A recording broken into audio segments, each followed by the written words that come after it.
2019년 말 아프리카 돼지 열병이 ESF의 전국을 휘젓고 있었다. 전염병 확산을 막기 위해 정부는 멧돼지 포획 시 마리당 20만 원의 포상금을 지급하는 제도를 도입했다. 이 소식은 곧 지역 사회를 휩쓸며 엽사들 사이에 새로운 경쟁을 불러일으켰다. 수련면허를 가진 사람들이 몰려들었다. 2018년에는 1만 5천여 명에 불과했던 수련면허 1종, 소지자는 2023년 말에는 3만 1천여 명에 이르렀다. 사냥이 생계를 유지하는 수단이 된 것이다. 한밤중 허름한 농기계 창고에 모인 엽사들은 저마다의 장비를 점검하고 있었다. 장비의 상태를 살피며 다가오는 사냥에 대한 기대감과 긴장감을 느꼈다. 30년 경력의 김철수는 포획 보상금 덕분에 새로운 생계가 열렸다고 생각했다. 예전에는 보상금이 없어서 그냥 흘려보냈지. 오늘 못 잡아도 상관없다고 생각했어.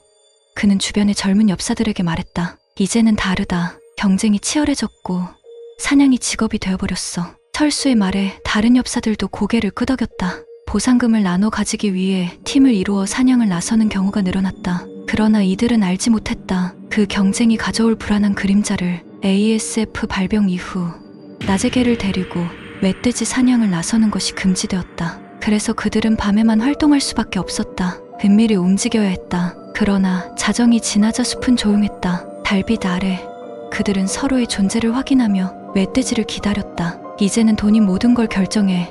한 엽사가 말했다. 많이 잡아서 포상금을 나눠 가지는 팀도 많아졌어. 그의 목소리에는 불안한 기운이 감돌았다. 밤이 깊어가고 철수는 멧돼지의 발자국을 발견했다. 떨리는 손으로 총을 들었다. 그 순간 주변에서 소리가 들렸다. 다른 엽사들이 몰려오는 소리였다. 그는 경쟁이 치열해진 것을 실감했다. 포상금의 유혹은 그들의 마음을 더욱 피폐하게 만들고 있었다. 결국 그날 밤 철수는 멧돼지를 포획하게 되었지만 그의 마음은 한없이 무거웠다. 더 이상 단순한 사냥이 아니라 생존을 위한 전쟁이 되어버린 듯한 느낌이었다. 민우는 마을 외곽의 집에서 창문을 통해 바람이 흔들어 놓은 나무십 소리를 들으며 깊은 생각에 잠겨 있었다. 오늘따라 유난히 고요한 밤, 그에게는 이 평온이 한없이 낯설게만 느껴졌다. 마을 곳곳에서 엽사들이 사냥을 시작한다는 소문을 들었기 때문이다. 하지만 그건 먼 이야기 같았다. 멧돼지를 쫓는 그들의 일상적 작업처럼 느껴졌으니까. 저 멀리 산 언저리에서 희미한 총성이 들려왔다.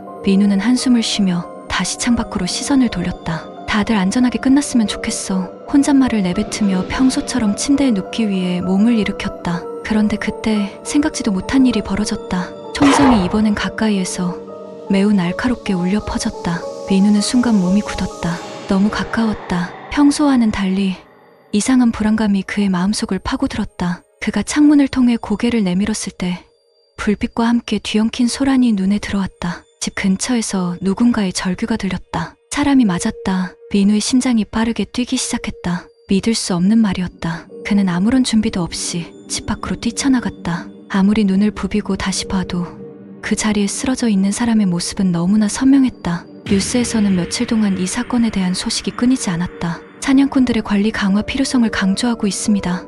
연천 사고 당시 엽사들이 사전 보고 없이 총기를 출고해 포획 활동을 했고 안전 장비나 규정이 미비해 사고가 발생할 위험이 크다는 점이 지적됩니다. 주민들의 안전을 위해 사전 보고와 경고 메시지 발송이 필요하며 형광조끼, 랜턴, 열화상 카메라 같은 안전 장비 사용도 의무화되지 않았다고 합니다. 또한 현재 수련면허 발급 기준이 너무 낮아 자격 요건을 강화하고 안전 교육을 의무화해야 한다는 목소리도 나옵니다.